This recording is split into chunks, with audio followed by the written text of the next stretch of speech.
Muy buen día, recibimos a Miriam Ojeda, quien en este momento se encuentra en Londres. Estamos a una diferencia horaria como de 6 horas, de 5 horas, más o menos. Ujú. Miriam, tú has tenido en este momento una participación muy activa en la mesa de diálogo entre el Gobierno Nacional y el Ejército de Liberación Nacional. Primero, cuéntanos cuál es tu papel en este espacio.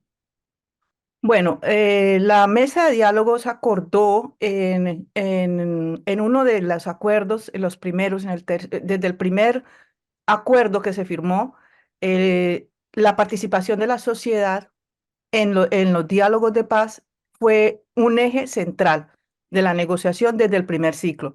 Hacia el tercer ciclo ya se definió con claridad cómo iba a ser esa participación de la sociedad y el 3 de agosto se instauró en Bogotá el Comité Nacional de Participación que está conformado por una cantidad de más o menos 81 organizaciones. Entre esas tenemos al Foro Internacional de Víctimas que está con mi persona como su delegada y representante ante este espacio transitorio, y por Europa y por las Américas está una compañera de Colpaz, Bien, es decir, tú eres la delegada ante el Comité Nacional de nacional Participación de participación por parte de Europa, por representante parte del de Foro Europa. Internacional de Víctimas.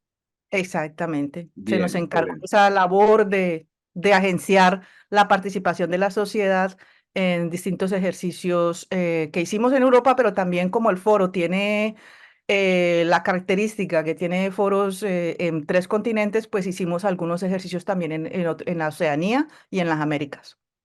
Bien, Miriam, entremos en materia. En este momento se ha cerrado nuevamente digamos, unos acuerdos, no sé si un ciclo, pero sí por lo menos una serie de acuerdos. Exactamente en qué está el ciclo de diálogo con el ELN en este momento? Yo creo que el sexto ciclo que acaba de culminar ahora en febrero, el 6 de febrero, marca el principio de la transición del ELN hacia la paz. Eso es claro, yo creo que desde muchos puntos de análisis hay una convergencia en ese aspecto. ¿Por qué? Por el calado de lo que se ha acordado. Como tú bien lo dices, hay asuntos históricos que pasaron en este último ciclo que se dio en La Habana y uno de esos es el cese al fuego, la prórroga del cese al fuego por otros 6 meses, que todos los indicadores muestran que ha reducido la violencia en los territorios, pero ya hablaremos de eso más adelante porque eso es un poquito más complejo de abordar. Sin embargo, el cese al fuego por otros 6 meses, pues permite que estos procesos de paz avancen en los territorios. Y lo segundo que es bastante importante señalar es que el ELN se compromete a cesar lo que ellos llaman las retenciones y lo que otros llaman los secuestros con fines financieros. Pero a eso hay que agregar, bueno, como toda negociación es un pulso. A eso hay que agregar que también los países garantes, acompañantes, la misión de la ONU y el gobierno eh, han acompañado la creación del fondo multidonante que permitirá que las acciones de paz, no de guerra, las acciones de paz puedan tener una financiación. Esto, por supuesto, va a tener mucha filigrana técnica, legal, jurídica, tanto del marco jurídico colombiano como el marco jurídico internacional, pero eso es un paso también adelante que permite hablar de lo que es la transición, porque para haber llegado a ese fondo multidonante, tuvo que haber una discusión de mucho calado al interior de ambas delegaciones con fines de transición del ELN hacia la paz.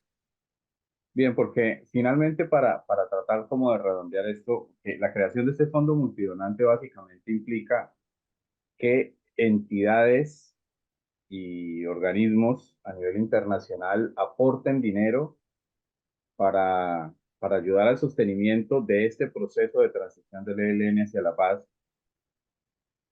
aun cuando el ELN no ha entregado las armas, que es una cosa que tiene mucho nivel de complejidad, Miriam. Tú ves que en este gobierno En este gobierno hablamos del gobierno de Gustavo Petro, al que le quedan ya 2 años no muy largos. ¿Tú Mm. crees que exista la posibilidad de que el ELN logre firmar un acuerdo que permita su reincorporación a la vida civil? ¿O crees que esto, porque recordemos, los anteriores procesos siempre han implicado gobierno y medio? Bueno, esto es interesantísimo porque como todo proceso de paz necesita de la sociedad para que avance, ¿sí? Digamos que el 50% lo hacen las delegaciones, los países acompañantes, los países garantes, la ONU, etcétera, etcétera, pero el otro 50% lo pone la sociedad. Y la sociedad aquí va a tener que organizarse en torno a cómo vamos a garantizar que este proceso de paz en un próximo gobierno tenga continuidad.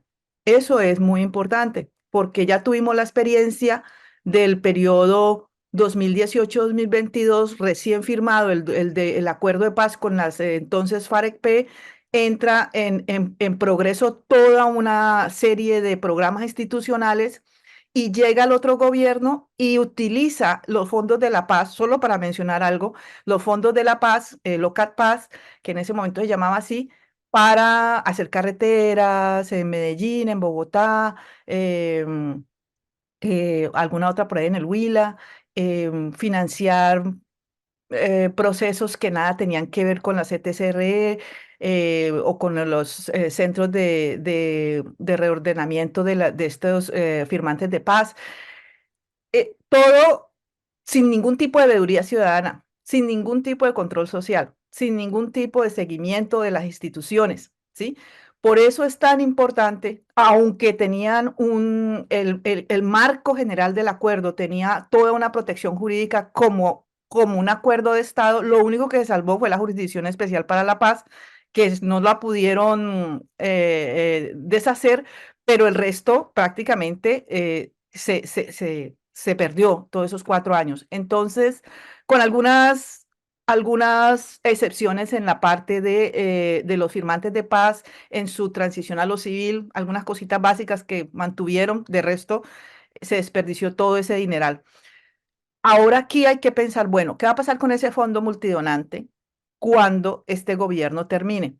El presidente acaba de hacer un anuncio que hay que ponerle mucho cuidado porque ¿qué significa cuando él dice que él va a ser el coordinador de la implementación del proceso de paz y que todas las instituciones tienen que ir con su programa porque como usando sus palabras, las instancias creadas para la implementación del acuerdo de paz son raquíticas? Esto lo dijo en una conferencia de prensa conjunta, cuando en este momento encontramos que hay 15 países que son miembros del Consejo Nacional de Seguridad de la ONU visitando Colombia. Empezaron el jueves y la visita se extiende hasta el día de hoy.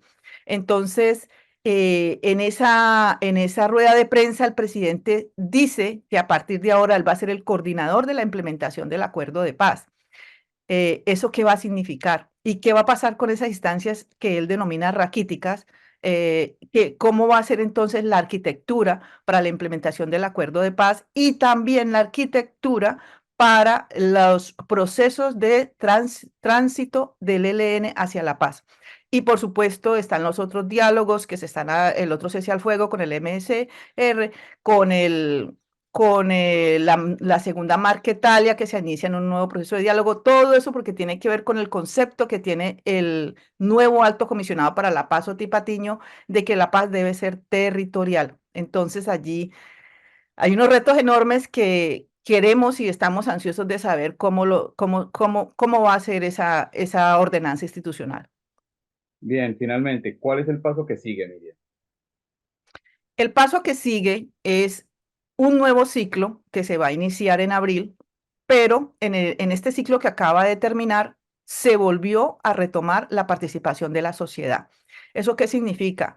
Que durante finales de febrero, todo marzo y el principio de abril se van a terminar los ejercicios de participación ciudadana que algunos sectores no alcanzaron a hacer en el semestre pasado. Nosotras y nosotros en el exterior cumplimos con nuestros ejercicios a los que nos comprometimos, hicimos 6 ejercicios en total de preencuentro y un encuentro central en Ginebra, Suiza. Hicimos el ejercicio en Japón, en Venezuela, en Ecuador y acá en Europa hicimos en Londres, en España. Hicimos en 2 regiones de España, en Cataluña y en Valencia. Y finalmente el central fue en Ginebra, Suiza, dentro del marco del 7º aniversario de los acuerdos de paz. Así pues que este nuevo, lo que sigue ahora para la implementación de estos acuerdos que se han firmado es, uno, mantener todo el sistema de verificación del cese al fuego y hacerle una evaluación periódica que hacen las instancias que hacen parte de este sistema de verificación. Dos, retomar los ejercicios de planificación y de encuentros de planificación de la participación de la sociedad, diseño y planificación de la participación de la sociedad y los preencuentros y encuentros que quedaron pendientes en octubre y noviembre.